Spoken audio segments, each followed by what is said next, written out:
সহিহ বুখারীর মধ্যে 4 বার একটা হাদিস এসেছে যে আল্লাহ পাক আদম আলাইহিস সালামকে ডাকবেন কিয়ামতের মাঠে এবং বলবেন তোমার সন্তানদের মধ্য থেকে জাহান্নামীদেরকে আলাদা করে দাও।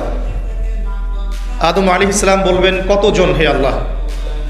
আল্লাহ পাক বলবেন প্রতি 1999 জনকে জাহান্নামের জন্য আলাদা করে দাও। যদিও এই উম্মতের বেশিরভাগ মানুষ জান্নাতে যাবে ইনশাআল্লাহ, বা জান্নাতীদের মধ্যে এই উম্মতের মানুষের সংখ্যা বেশি হবে, তবুও নবী সাল্লাল্লাহু আলাইহি ওয়াসাল্লাম বলেছেন যে আমার উম্মত 73টা দলে ভাগ হয়ে যাবে। বনু ইসরাঈল 72 দলে ভাগ হয়েছিল।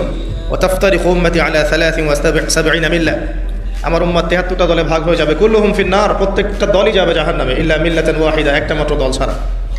কিলা মান হিয়া ইয়া রাসূলুল্লাহ, বলা হলো তারা কারা হে আল্লাহ রাসূল সাল্লাল্লাহু আলাইহি ওয়াসাল্লাম?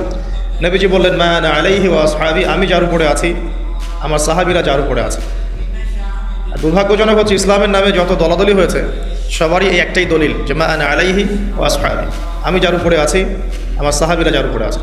সবাই দাবি করে, আমরা তাই করছি। কেন বেশিরভাগ মানুষ জাহান্নামে যাবে? একটা উত্তর আমরা পেলাম, চোখ দিয়েছি দেখেনি, কান দিয়েছি শোনেনি, কলব দিয়েছি উপলব্ধি করেনি। অর্থাৎ আল্লাহর সত্যের সন্ধান তারা পায়নি, সত্যকে মূল্যায়ন করে নাই, আল্লাহ পাকের বিধানের আনুগত্য করেনি। আরেকটা কারণ আছে, সেটা হলো শিরক। কারণ যে বেশিরভাগ মানুষ জাহান্নামে যাবে তাদের আমল নামায় একটা পাপ থাকবে, খুব কমন পাপ, সেটা হলো শিরকের পাপ। কিভাবে এটা বলতে পারি? এভাবে পারি যে আল্লাহ পাক সূরা নিসার মধ্যে বলেছেন ইন্নাল্লাহা লা ইয়াগফিরু আন ইউশরাকা বিহি ওয়া ইয়াগফিরু মা দুনা যালিকা লিমান ইয়াশা। আল্লাহ পাক বলছেন আমি শিরক ছাড়া অন্য যে কোনো গুনাহ যাকে ইচ্ছা ক্ষমা করে দেব। আল্লাহ পাক বলছেন আল্লাহ পাক শিরকের গুনাহ মাফ করেন না, অন্য যে কোনো গুনাহ যাকে ইচ্ছা আল্লাহ পাক মাফ করে দিবেন ইনশাআল্লাহ। তো আল্লাহ পাক যখন ঘোষণা দিলেন যে শিরক ছাড়া অন্য গুনাহ আমি মাফ করে দেব ইনশাআল্লাহ, শুধু মানুষের সাথে জড়িত বিষয় বাদ দিয়ে, যেটা মানুষের সাথে জড়িত বিষয় সেটা আল্লাহর কাছে ক্ষমা চেয়ে লাভ হচ্ছে না। ধরেন আপনি কারো গীবত করেছেন, নাউজুবিল্লাহ, কারো সম্পদ আত্মসাৎ করেছেন, কারো প্রতি জুলুম করেছেন, কাউকে গালি দিয়েছেন, চুরি ডাকাতি করেছেন, ছিনতাই করেছেন, অন্যের সম্পদ আত্মসাৎ করেছেন, কাউকে ধর্ষণ করেছেন, অর্থাৎ অন্য কারো সম্মানহানি করেছেন, জান মাল ইজ্জতের হানি করেছেন। এই বিষয়টার ক্ষমা আল্লাহর কাছে পাওয়া যাবে না।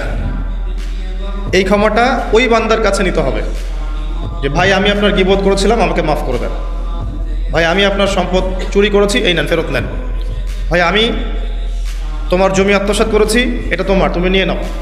ভাই আমি তোমার কাছে টাকা ধার নিয়েছিলাম, দেইনি, এই যে দিয়ে দিলাম, শোধ।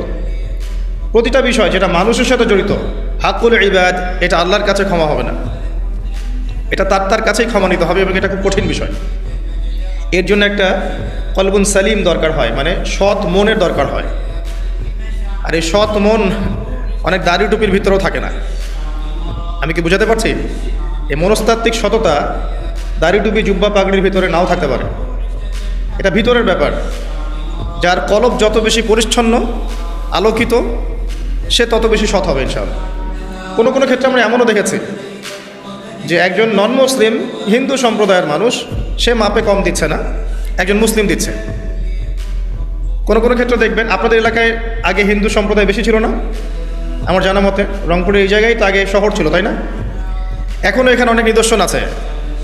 খাঁটি খাবারের জন্য মানুষ তাদের কাছে আসতো, মুসলিমদের দোকানে না গিয়ে তাদের দোকানে যাচ্ছে। তাদের দুধটা হবে খাঁটি, ঘিটা হবে খাঁটি, মিষ্টি হবে খাঁটি। মুসলিমের দোকান বাদ দিয়ে তাদের কাছে যাচ্ছে মানুষ, সততা দিয়ে তারা মানুষের মন জয় করবে। কোনো কোনো ক্ষেত্রে আপনি দেখবেন একজন অমুসলিম রাষ্ট্রের দায়িত্বে আছে, প্রশাসনে আছে, বা সামাজিক দায়িত্বে আছে, ব্যবসা করছে, চাকরি বাকরি করছে।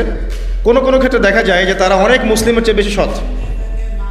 হ্যাঁ, ঘুষ নিচ্ছে না, দুর্নীতি করছে না, ব্যবসায় মাপে কম দিচ্ছে না, সিন্ডিকেট করছে না, চোরা কারবারি করছে না, অনেক ক্ষেত্রে দেখা যায়।